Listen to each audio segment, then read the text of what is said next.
तर साताऱ्यातून आपण चाललोय राज्याभिषेक सोहळ्याला आणि मध्येच पाऊस पडला.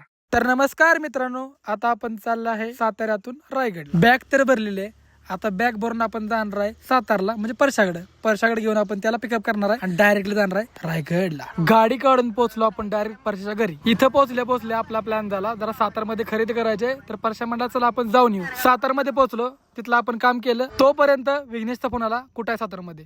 मग काय त्याची घ्यायला गेलो, गाठ घेतली. गाठ गेल्यावर बघितलं तर काय भाऊ बसलाय फोन मध्ये. बघ जसं आम्हाला बघितलं तसं सुरुवात केली ब्लॉक करायला. तो पण कालपासून ब्लॉक करतो. इथे येण्यामागचं कारण एकच होतं, आमच्या वाघाचा बोटी सारला होता जिम मध्ये.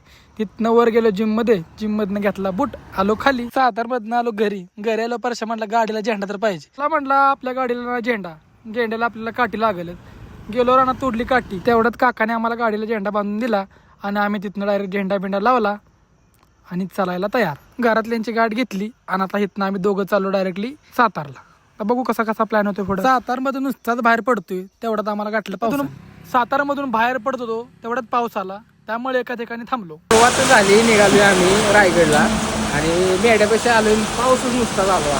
पण बघ दाखव. भेटूया आपण पुढच्या भागामध्ये.